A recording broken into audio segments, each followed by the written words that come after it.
यहाँ पर बहुत ही दिव्य स्थली है, राधा रानी का जो है प्राकट्य स्थल। पुराणों में उसके दो प्राकट्य बताए हैं। तो पहला प्राकट्य ये है कि जमुना जी यहाँ तक हुआ करती थी, जो भी कुंड तो अभी अभी बना है, ये वृषभानु कुंड कहते हैं इसको। तो वृषभानु राजा जमुना जी में स्नान करने जाते थे और वहाँ सहस्त्र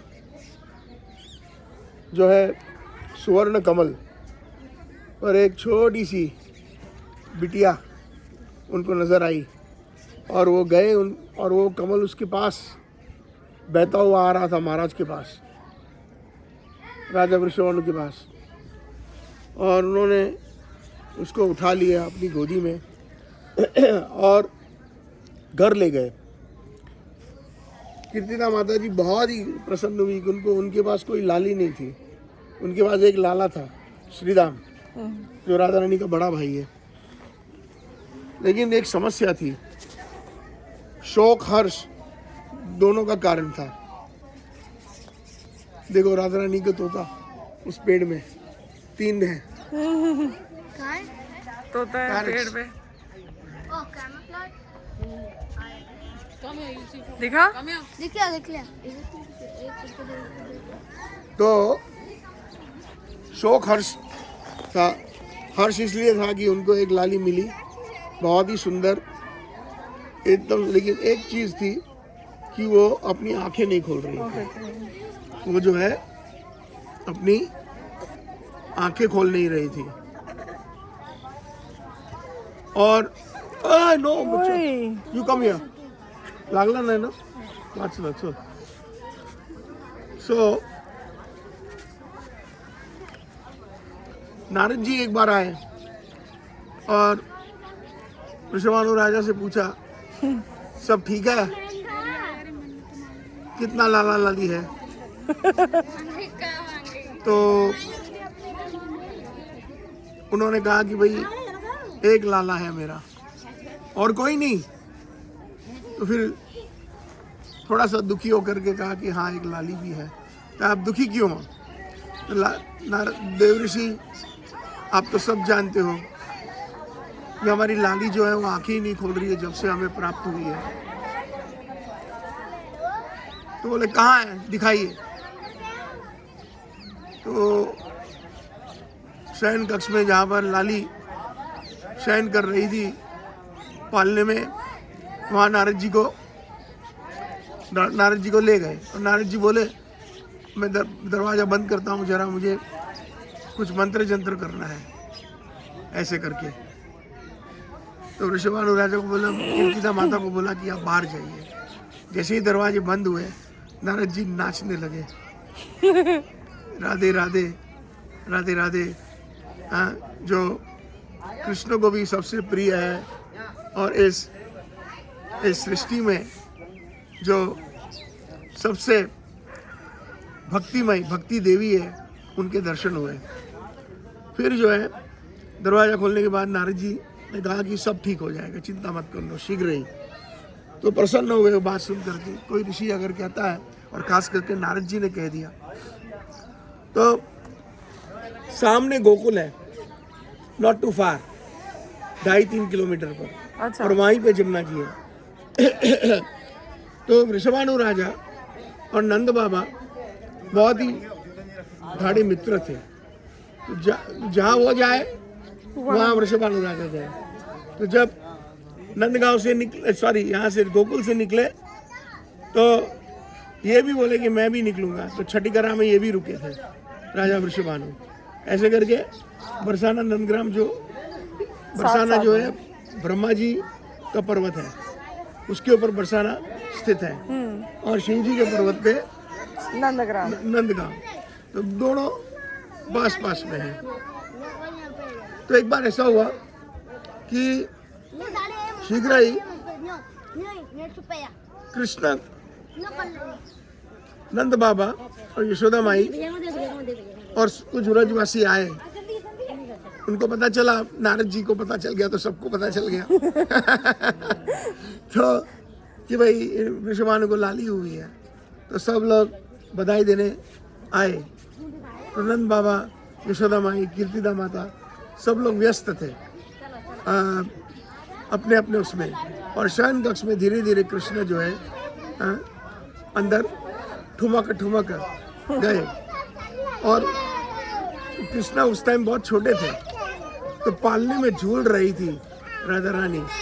तो कृष्णा ने पालने को एक तरफ से पकड़ा और ऐसे अपने टोस के ऊपर और ऐसे देखा राधा रानी को, और इमीडिएटली राधा रानी ने आंखें खोली। और एक चीज, वो बिल्कुल बोलती नहीं थी, गूंगी थी। जब तक कृष्ण ने उनका दर्शन नहीं लिया तो उस समय से वो रोने लगी, हंसने लगी, और जब वो रोने और हंसने की आवाज आई तो तुरंत भागे आए कीर्तिदा माता, राजा वृषभानु, और बड़े खुश हो गए कि देखो देखो हमारी लाली अब हंस रही है, आंखें भी खोल रही हैं। तो ऐसे करके ये राधा रानी का प्राकट्य। पुराण में दूसरा ये है कि राजा वृषभानु खेती कर रहे थे, जो हल चला रहे थे, जैसे जनक महाराज ने हल चलाया था, और उसमें से सीता देवी जो है भूमि में से, पृथ्वी में से प्रकट हुई, इसलिए उनका नाम सीत पड़ा। सीत मतलब, सीता मतलब टू प्लाव, प्लाविंग करना। तो जब वो हल चला रहे थे तब उन्होंने खेत में देखा कि एक बहुत सुंदर गौरांगी, एक छोटी नन्ही लाली थी, तो वो घर ले गए। तो ये दोनों मान्य है। ये हो सकता है कि अलग अलग समय अनुसार थोड़ा लीला में विस्तार होता है, लेकिन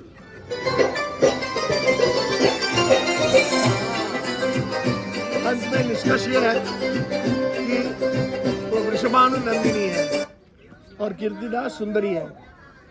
तो इसलिए हम जब गाते हैं जय वृषभानु जय कीर्तिदा सुंदरी, जय पौर्णमासी जय आभिर नगरी, और हम ये भी गाते हैं कि राधे राधे राधे जो है, क्योंकि बरसाने में बड़ी हुई इसलिए बरसाने वाली गाता है। बरसाने का क्या अर्थ हुआ? जो प्रेम बरसाता है, वहाँ पर सिर्फ प्रेम बरसता है। राधा रानी प्रेम बरसाती है और भक्त राधा रानी पर प्रेम बरसाते हैं, इसलिए उस गांव का नाम पड़ा बरसाना।